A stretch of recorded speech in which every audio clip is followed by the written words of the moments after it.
Hi, this is Pat Iyer with Legal Nurse Podcast. And today we're going to be talking with Debby, who has a compelling story about something that you probably have not thought about and certainly wouldn't believe could happen to you. Debby is Debby Montgomery Johnson. She's a #1 best-selling author and international speaker, and she's the former Voice America radio host, and she's a businesswoman. She is a woman with a mission. In her book, The Woman Behind the Smile, she shares her personal experience with a love that turned into betrayal and financial disaster, and she removes the mask of shame and shows others how to do the same. I know as legal nurse consultants, you've worked on cases in which people's lives have turned upside down, and many of them are embarrassed and upset and suffer a loss of face, changes in roles, identity. Sometimes think, well, particularly if they've been in an accident, how could I have avoided that? How could I have been so stupid? Debby talks about this same kind of syndrome, but in a different context. And I think it's important for you to hear her story, to understand some warning signs and some things that can happen to people that you wouldn't imagine would ever occur. Debby is currently the president of Benfo Tameen, which is a website called benfocomplete.com, and she'll talk a little bit at the end of the program about what her company does. Debby, welcome to the show. Thank you so much for having me, Pat. I'm really delighted to be here. First of all, let's set some context for our listeners. This is a show about online dating, which for many people who are listening who are single sounds very benign. You go on a website, you look at profiles, you find somebody who looks appealing, they're in your geographic area, you get to know them, and life blossoms, or maybe that relationship goes nowhere.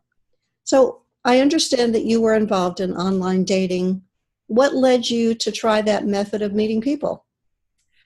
Well, it started 6 years ago, I guess 8 years ago. This is 2018. 8 years ago, my husband of 26 years passed away suddenly. And that in itself is a life changer because, we've been married 26 years. We were rocking along. He goes away on a business trip, and I get a phone call the next day from my oldest son, and it was, "Mom, Dad just died. I'm coming home to take care of everything." Well, you certainly don't ever anticipate that phone call. And so that threw me into running Lou's company, working my job and I am a mom of 4, a grandmother of 4 now. But it just changed my life in such a way that I isolated myself because I was learning how to run Lou's company. And my friends came up to me and said, "You know what, you need a life." This is 6 months after Lou died. I was working 20 hours a day because being alone for the first time in so many years, alone all night long, it was very difficult for me to go to sleep at night and not have anything move in my bed. So they said, "Look, Deb, try online dating. It's safe. You can do it from the security of your office, your home, and you can put out there what you want, look perfect." And that's what I always thought I needed to do, is have the perfect profile, put out the perfect words, and just kind of dip my toe into something safe. And I went to, at the time, faith-based dating sites for the most part. I wanted to have like-minded individuals. And so that's what I did. I put my toe in and I tried a little bit, but I was totally amazed at the type of men that were out there between 55 and 65. They appeared in their photos, what I call the wife beater t-shirts, many of them, or they're, had other girls in their pictures, and I'm thinking, oh, why am I doing this? I don't want to get involved in something like this. But then I was contacted by a very good-looking man, his pictures. He was 55. I was 52 at the time. He was a widower, had 1 son. He was from England, an international contractor. It was just very appealing to me because I own my own company now. It's an international business, and I could go at my own pace. I stayed on the website with him for a while where we would basically email each other. It wasn't a very easy thing to do. It's basically emails. So there was a lot of time in between the emails. And after about a week or two, he moved me onto Yahoo Chat. He said, Deb, there's a way. I'm traveling. He was at the time in Houston. He said, I'm going to be traveling overseas to the Far East. I have a job over there. Come on to Yahoo Chat. Let me show you how to do this. It's basically instant messaging. And we could do it from any computer, any phone, anywhere, and be on for hours. So I did it. I jumped right in. And his name is Eric Cole, Dr. Eric Cole. And we had an extraordinary friendship that started off around Thanksgiving when I stayed online all day long telling what Thanksgiving dinner was about here in America. So I did it because I don't drink, I don't smoke, I don't party much. I was not one that would normally go out to a bar to look for a date. So I don't know many 50-year-olds that, at least my friends, don't like doing that. So this was a safe thing to do. And it was kind of fun. And what did your friends and family say about doing online dating with Eric? They were delighted. Actually, one of the first people I told was my mom. I figured, oh my gosh, if I can get it past mom, I can get it past anybody. And we were traveling up to see my brothers in Virginia, and I told her in the airport, and she started to laugh. She kind of giggled. And she said, you know what? My best friend met her husband online. And this was a woman that was in her, probably at the time, her mid-70s. And I'm thinking, oh my gosh, if mom's girlfriend could find somebody, then why can't I? Now, my brothers, my sister-in-laws were delighted. My brothers were a little different. They kind of put me in a half circle, and I felt like the Spanish Inquisition. They were just blasting me with questions about who is he? We've got to do a background check. We've got to do financial check. I'm like, you guys, just relax. It's just for fun. And my girlfriends were all for it. They wanted me to be happy. They didn't want me to be alone and by myself working all the time. They wanted me to have a little bit of joy in my life again. And they're thrilled. So. And how did your husband die? I didn't ask you that question, but he would have been fairly young, right? He was 55. It was April 8th, 2010. He was 55, turning 56. And because you deal with nurses, Lou was a big guy. He was 6'4". He was about 300 pounds at the time of his death. He was diabetic, but he had it under control. He was on insulin, and he suffered neuropathy and sciatica and all those things associated with diabetes. He did not take his diabetes completely seriously. Obviously, his weight went up and down over the years. So, I mean, when we met, he was 210 pounds. And I always teased, for every child I had, he gained the weight and that I lost. And his doctor was one of his best friends. His heart was okay. I mean, everything appeared to be okay. He was just a big guy. I always worried because I saw that, he wore the sweatpants a lot and a t-shirt. He would ride his bike. He wouldn't get a lot of exercise because it's so hot down here in Florida, and he just hated being so hot. But I noticed that his legs started to go a little bit brown, and the skin turned a little bit brown, and I found out later on that it was probably peripheral artery disease, where the circulation just wasn't good in his feet. But the benfotiamine, the company that he founded, the vitamin supplement, was very good for him, and so it helped with the numbness and the pins and needles of his neuropathy. So he didn't really feel like he was not as healthy as he really thought he was. So anyway, he went on a trip. He had a race car, and he took it over to the west coast of Florida, not far from you, to get it tuned up for a big race down in Miami. And he left on a Wednesday morning, and Thursday morning, I got a phone call that he was dead. And he'd woken up that morning and looked at the man beside him and said, there's my truck over there. Please go take my stuff and put it in the truck. Call 911. I'm having a heart attack. And he was dead in a half an hour. He was 10 minutes from the hospital, and he basically died on the way to the hospital. Had a massive heart attack, and completely surprised his friend, who was his doctor. But he had yo-yo dieted his whole life. When he was in the Air Force, he would lose weight for the annual weigh-in, and then he would put it back on. He would fast. He would go into the weight rooms. He would do everything he can to drop weight quickly. And he was just addicted to sugar. He loved to eat. And even after he didn't have gastric bypass, but he had a lap band surgery, lost a lot of weight. Multiple times he would lose up to 100 pounds, but then he would put it back on. And I'm sure that yo-yoing up and down over all the years just did a number on his heart. And, I never expected Lou to live to be 100 years old, but I never expected him to die at 55. It was just something that completely threw me off. And, it's interesting. I tell people to really be prepared for something like this happening, because, if you don't expect it, then it's going to happen. And I'm pretty prepared on things. But 2 months before Lou died, because he was going into another age group, he canceled our life insurance because it went from $100 a month to $500 a month, and he didn't want to pay it anymore.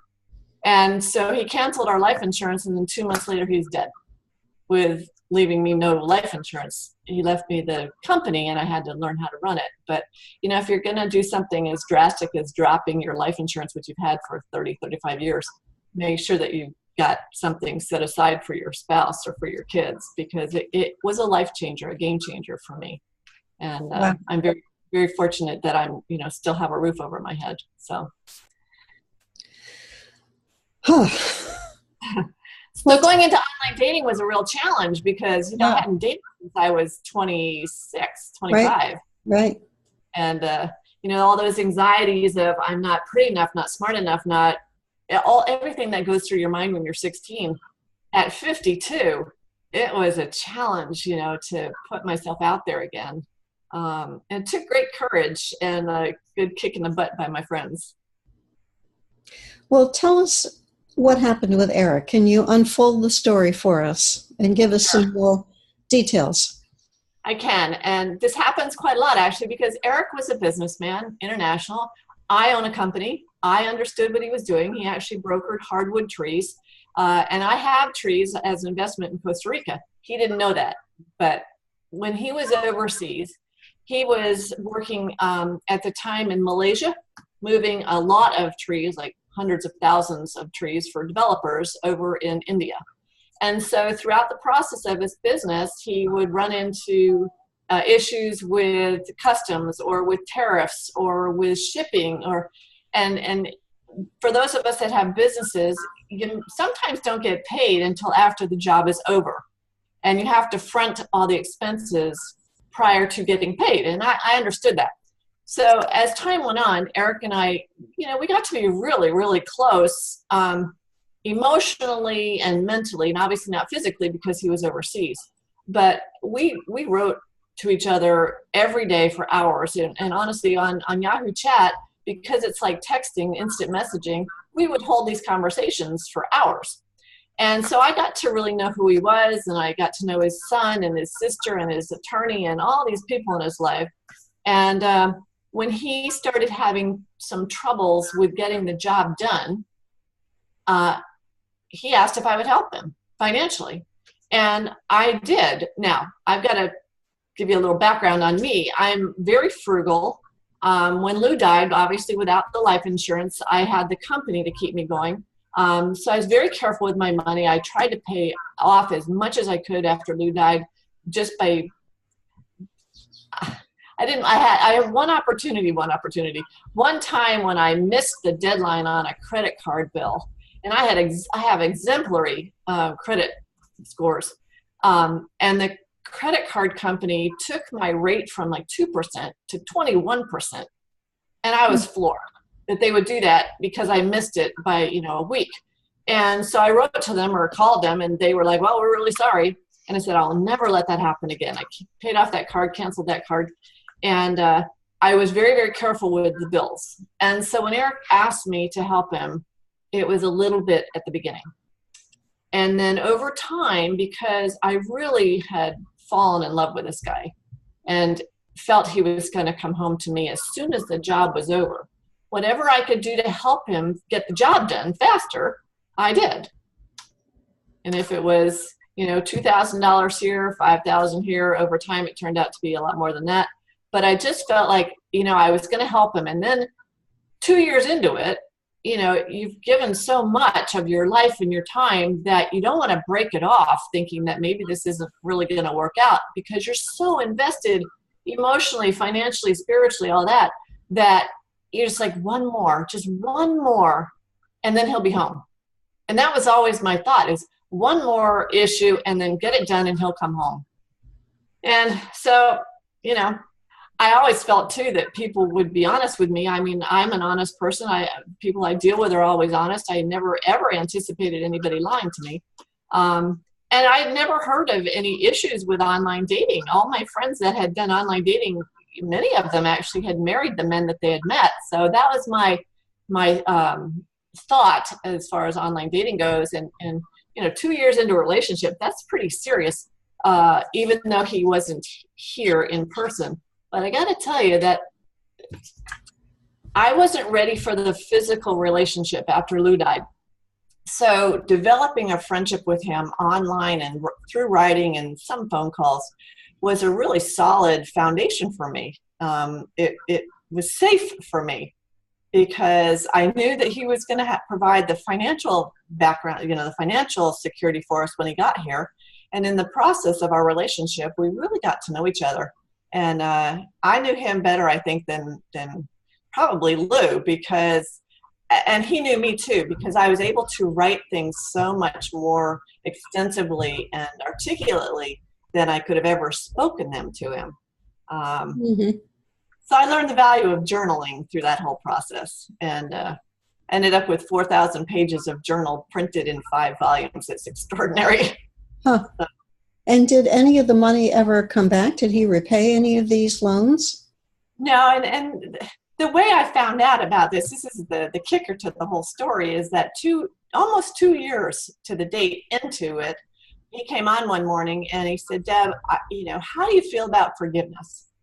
Well, over the years, we've talked church, we've talked spirit, we've talked relationships, and I basically put on what I call my spiritual hat, and we had a long discussion about forgiveness, and I started thinking, you really have to put your money where your mouth is when you're talking about forgiveness, because lip service for forgiveness isn't going to help anybody. So about 2 hours into it, we got disconnected, which wasn't unusual for internet over where he was in Malaysia. And when he came back on, he said, do you remember our conversation? I said, absolutely. He goes, recount to me what you said about forgiveness. And I did. And I'm like, is there something wrong? What have I done that we're having this conversation? See how it goes to what have I done? And he said, no. He said, I have something to tell you. I know it's going to hurt you. I have a confession to make. And at that, I'm like, oh, I don't know if I want to go there. I had heard a confession once when Lou and I were married, and it wasn't a very positive confession. And I'm like, Eric, are you sick? Is something wrong? And he says, no, I have a confession to tell you. This whole thing has been a scam. And I'm thinking, oh, what? What are you talking about? Are you ill? And he goes, no, this has been a scam. The whole 2 years has been a scam. And I'm like, now you're lying. I said, you got to prove to me that this is a scam. I've invested my life and a lot of money with you. So this is, explain to me what's going on. And he said, Deb, on Yahoo Chat, there's a little camera, and I can come on live. And of course, at that, I'm thinking, well, for 2 years, I've asked you to Skype and come on live, and you said you couldn't do it. Well, he walked me through it, and I've got on my screensaver on my computer, I had his picture. And just a lovely man. And I'm looking at his picture, and I'm looking at the little camera on the screen, and all of a sudden pops up live a dark-haired, dark-eyed, dark-skinned young man with a big smile on his face saying, hey, Deb, how are you doing? And I'm like, oh my gosh, what has just happened? And it turns out that this young man is not named Eric. His name was Joseph, and Joseph was from Nigeria. And Joseph confessed because he said he had fallen in love with me and didn't want to hurt me anymore and realized he couldn't take any more money from me. And he's like, can we keep this going? And I'm thinking, oh my gosh, are you out of your mind? And he said, I said something like that. And he said, is it because I'm Black and from Nigeria? I'm thinking, well, maybe, but no, you've stolen my life and you've taken from me over $1 million. And I can hear everybody going, I didn't have $1 million to give to him over those 2 years, but I felt like he was family and he was coming home to me, and I would do anything for my family, you know? And so I sold gold jewelry that I wasn't using. I sold silver that I had. I cashed in my retirement accounts thinking that we'd have a grace period and I could get the money back, because he always promised me the money was coming back. And now, you know, all of a sudden, I mean, it was a gift from God, I believe, that he confessed in person, because most scammers will walk away. They'll leave you high and dry. You'll never know what happened to them. I would have thought he died. It would have been worse for me than when Lou died, because now I was part of it and I had given him so much. But I had my phone right beside me, and I mean, as soon as I saw him, again, the gift from God was that the story now became a story. It was not my life. And my Air Force intelligence hat kicked in, my legal hat kicked in, all the training I'd had in my lifetime kicked in. I took my phone and I took a picture of the little camera on the screen, you know, this little screen. So I have a picture of him, and it's in my book. And it was the only picture that I had of him, of the real person. And I found out from that time that, you know, the pictures that scammers are using are real people. I have two men friends in California. Their pictures from Facebook or other social media have been taken by scammers, and they're using them as profiles to scam other people. So it's amazing to me how well trained these guys are. I've learned a lot in 6 years about what they do and how they do it, and how effective they are at the psychology of, you know, a very vulnerable person, or the psychology of scamming somebody. They actually teach scammers how to scam over in Nigeria. They have universities where they are training them how to scam. Online dating, the IRS calls that we get, the grandma calls, a lot of those are coming from India. Many come from Ghana. I mean, it's a worldwide problem that you may not hear about, because victims such as I typically do not want to tell.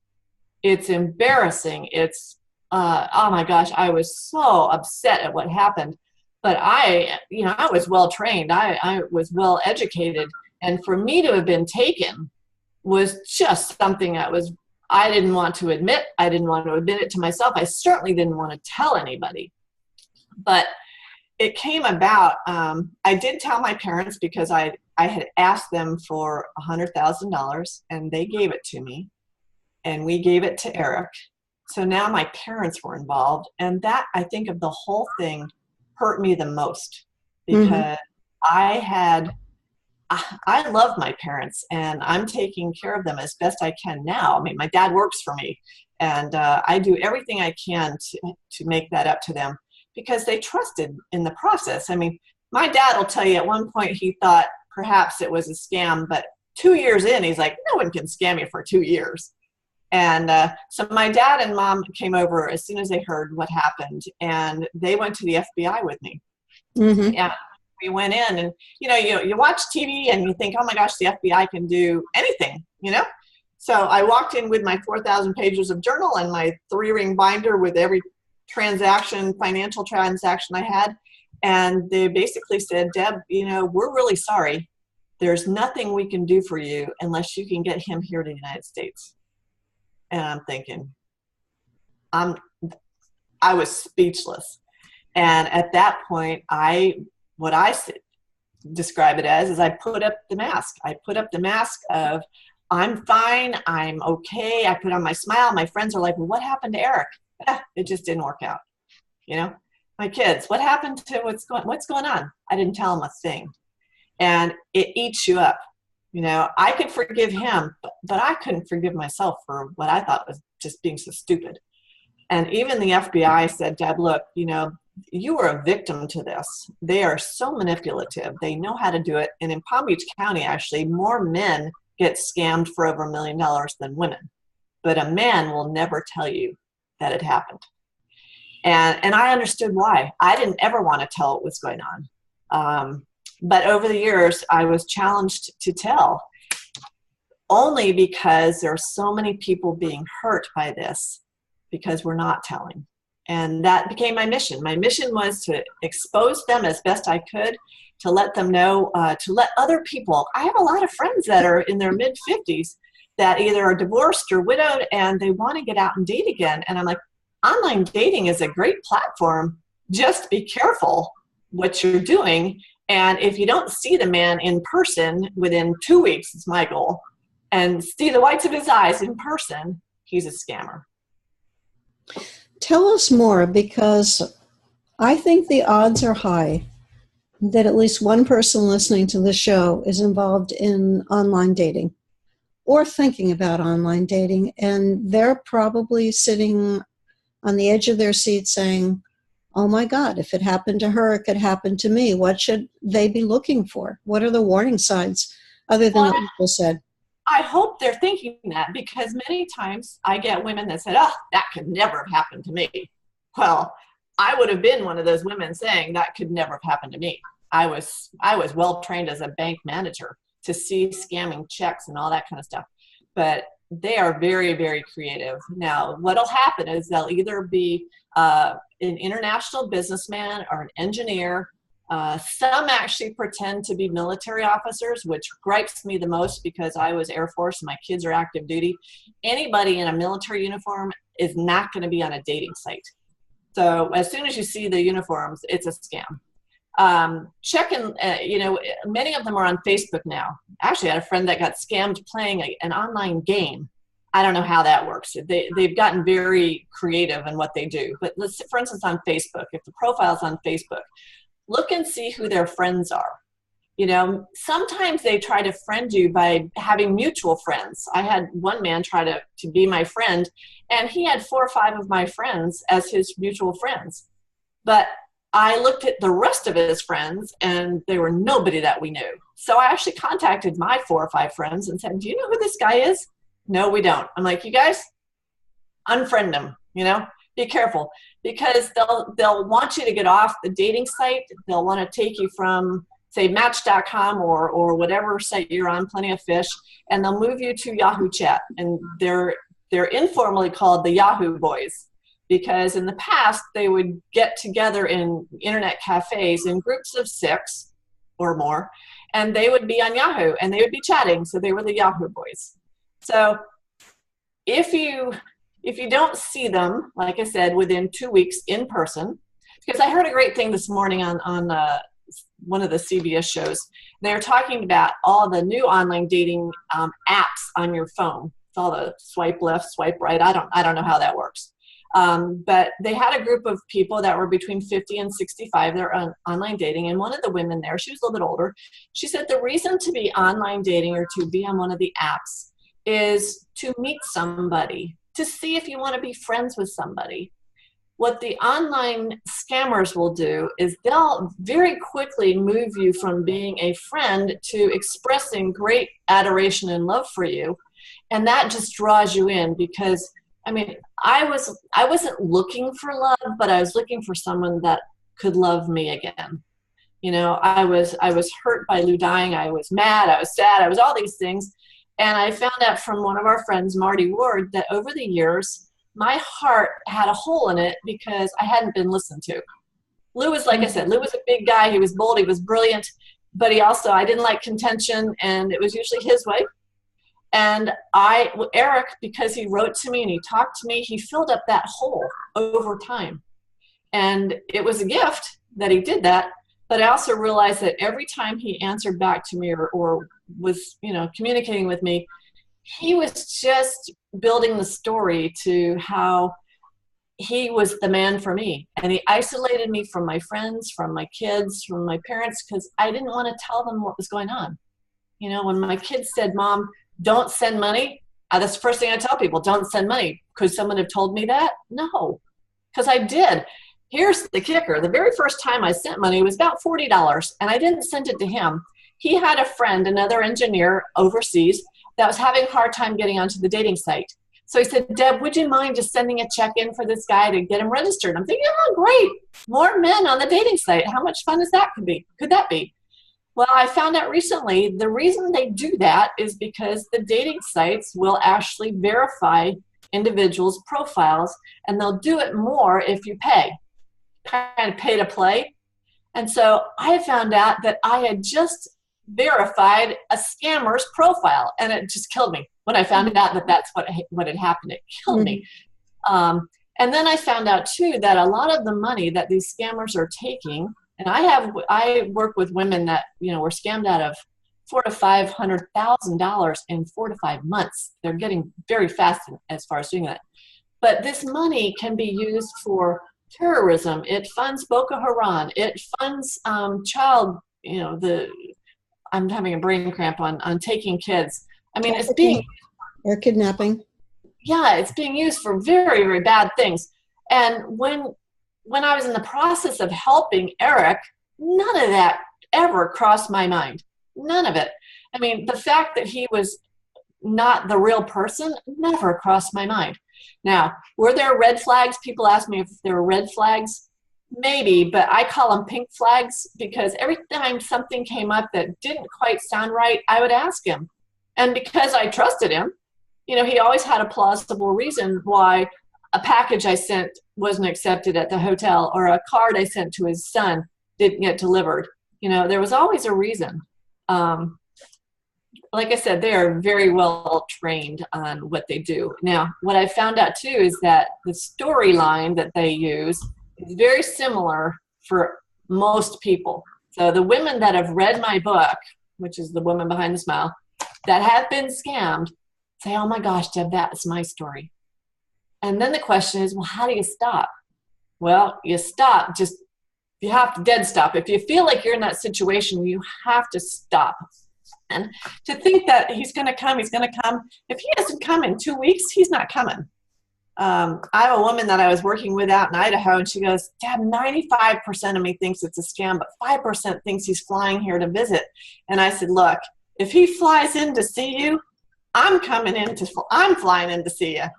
But in the meantime, stop his food chain. If you're involved and you stop engaging, stop sending money, and they get mad, or he really puts you down for doing that, then it's a scammer that's getting desperate. I never told Eric no. And I'm really curious if I had gotten to that point where I said, Eric, I can't do this anymore, I don't know what he would have done.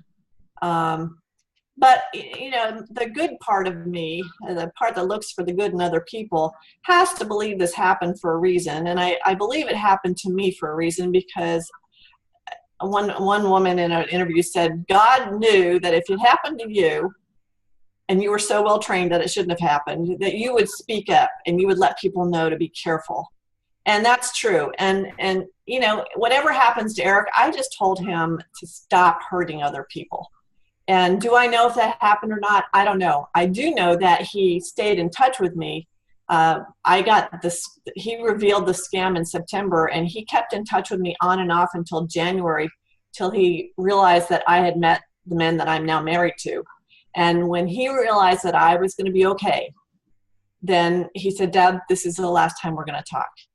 And he promised some money one day, and I'm like, that'll never happen. But he'll get his due someday. I just don't want him hurting anybody else. And my way of helping there is to alert women and men that this does happen, and it happens to very well-educated, well-financed people, and they would never, ever anticipate it happening to them. But it does.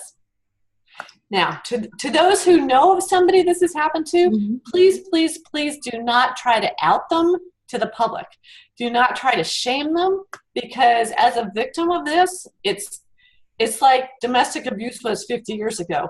We beat ourselves up enough. We don't need anybody else to be telling us how stupid we were. Because what will happen is if you are a friend and you're going to act that way towards a friend, you're going to lose your friend.